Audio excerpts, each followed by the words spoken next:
欢迎收听8月27号的迦南之声，我是世界牧师平安。我们今天要来分享撒母耳记上21章，这就是他，这就是他这句话开启大卫他人生，他一生上主为他预备的恩典。他即将成为以色列王，但在这个过程当中，来到今天的经文，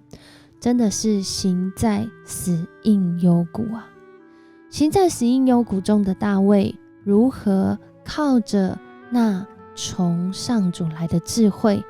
一一的经历这个被锻炼、被形塑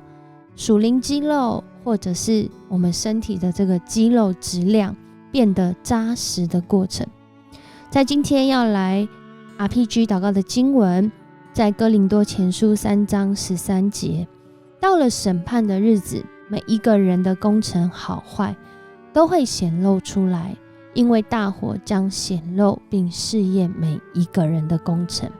使那真的品质出现。而且接下来经文说，我们会因着这样的品质来得着奖赏。什么样子的品质呢？就是在我们在世的每一天，如何来预备，如何来操练，特别在那个大患难的时候，若是我们中间有缺乏智慧，有缺乏能力，真的是要求这厚赐与众人也不赐责人的神，主要赏赐我们智慧能力，使我们在那个试验，在那个患难中能够生出忍耐，能够生出那属神的性格，属神的品格。而这是一个旅程，这也是一个虽然辛苦，却是让我们生命备受祝福的过程。父母亲皆是很敬虔爱主的基督徒，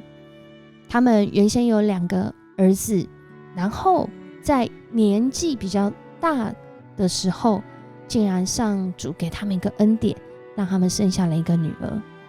虽然说父母非常的高兴，非常的喜悦，真的是从上主来所赏赐的产业哦。但是这个孩子呢，这个女儿从小开始，从懂事开始，就心里面因着这年纪悬殊的缘故，不管是去学校啊，可能那个老师或是朋友，或是这个朋友的家长看到就会说，哦，这是你爷爷奶奶啊。他心里面并不是因为这样不高兴，反倒因此他觉得他的父母可能很快就会离开这个世上。这种死亡如同阴影，如同一种阴影一样笼罩着他，很害怕父母死亡。但是生命中你我一样非常公平的，就是会遇到有一天一定会死亡，该来的就是来了，但是来的方式不一定是让我们已经能够预备，而且即使我们好像心里环境预备好，真实的发生，我们可能才发现，其实我怎么预备，我就是没办法预备好。父母亲竟然就在同年相继因病，因为意外而离世。原来生命中的阴影只是一个阴影，只是一个笼罩，一个小范围，扩大成为了一片黑暗，整个人生好像就是那个最不想要发生的，它竟然发生了，使得这个孩子他长大之后，在精神上、肉体上都承载了那个原来自己没办法承载的，这让他自己不但对自己的生命、对信仰失去信心，甚至定罪自己，那种心里面的罪疚感不断的加重。就在这个走投无路的时候，其实反倒是主的心意正要清楚显明的时候。很多的时候就是在那患难中，就是在那挑战里面，就是在那个人真的没有办法超越的时候，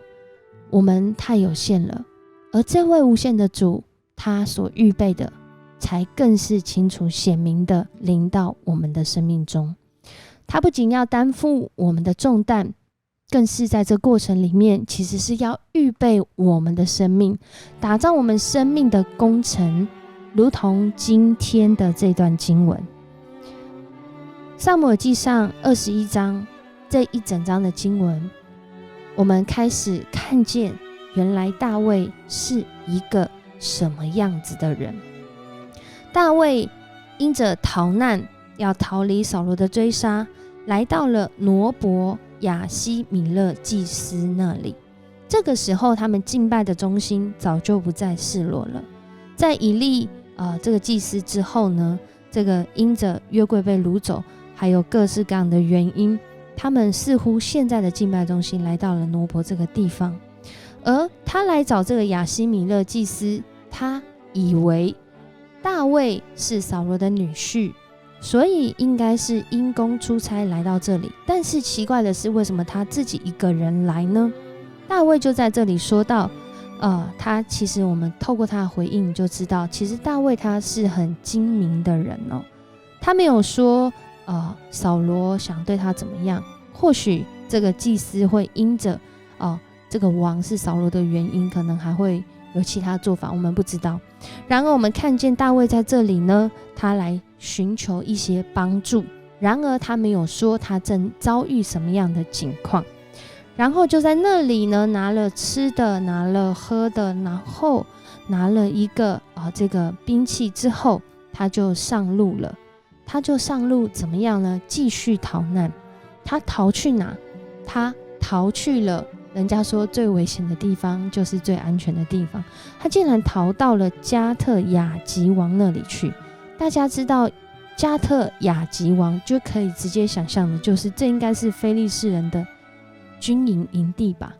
怎么会有一个以色列人，而且还是杀死过歌利亚的人，他跑到对手的军营里？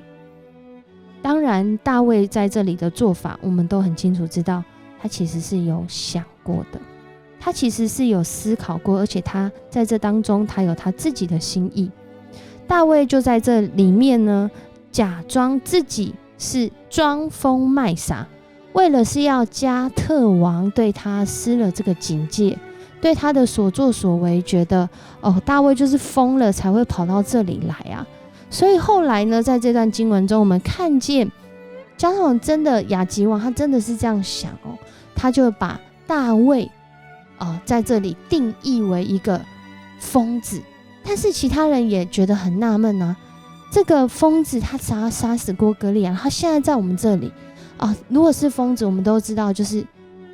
大概你很难想象他会有什么样的作为。大卫就在这样的一个境况中，让人看来真的是在那死荫幽谷中。不过透过这段的经文，我们更是发现了上主的心意。很多的时候就在那个危难的境况中，就在那个我们必须要放下自己，我们必须要改变自己生命的一些做法、思考方式的时候，其实上主也在这里面开始锻炼我们的生命。大卫面对扫罗的追杀，面对到自己生命的走投无路，其实很多时候在人看来这真的是一个极大的苦难。然而在主的心意里面，他仍然有能力，不仅是承载我们没办法承载的，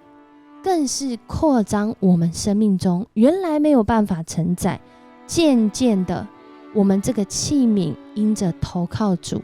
我们就在他的心意里面加深加宽，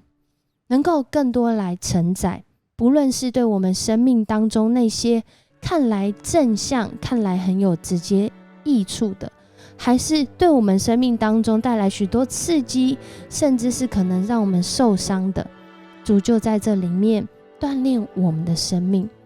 在此我们看见其实扫罗的这个做法，在大卫的生命里面，他仿佛进入到了一种属灵的健身房。或许我们在当下真的是没有信心，也没有那个能力了，我真的是很想放手，很想放下，但是我自己也没有能力。然而当我们愿意投靠这位主的时候，他不仅是让我们的生命有从他来的爱、支持、医治、恢复，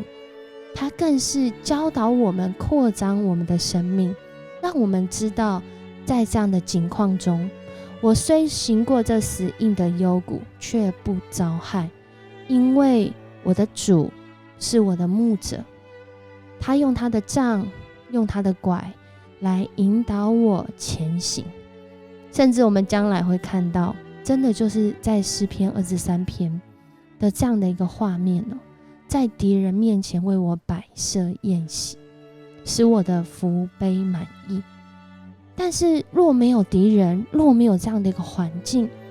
我们能够真实的来理解这段经文，甚至上主话语里面这些恩典的深意吗？很多时候就是在这样的挑战中，我们更明白信仰的可贵之处在于无人能够取代，无人能够取代上主对我们的爱，无人能够隔绝上主对我们的爱，也无人能够超越上主对我们的爱。恳求主来帮助我们，就在我们的困难当中，就在我们的挑战里面，如同刚刚的见证所说到的，就在那个自己没有办法处理悲伤的时候，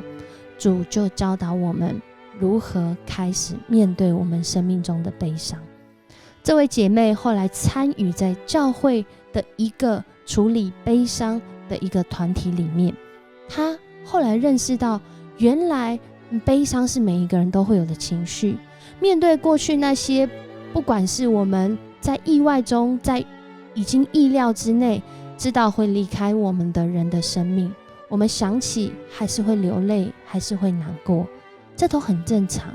不是我过去已经悲伤过了，我未来就不会再悲伤，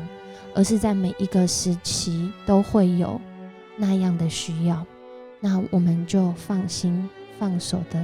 来到主的面前投靠他吧。我们一起来祷告。主，愿你的安慰临到如同今天像大卫正面临死荫幽谷的人当中，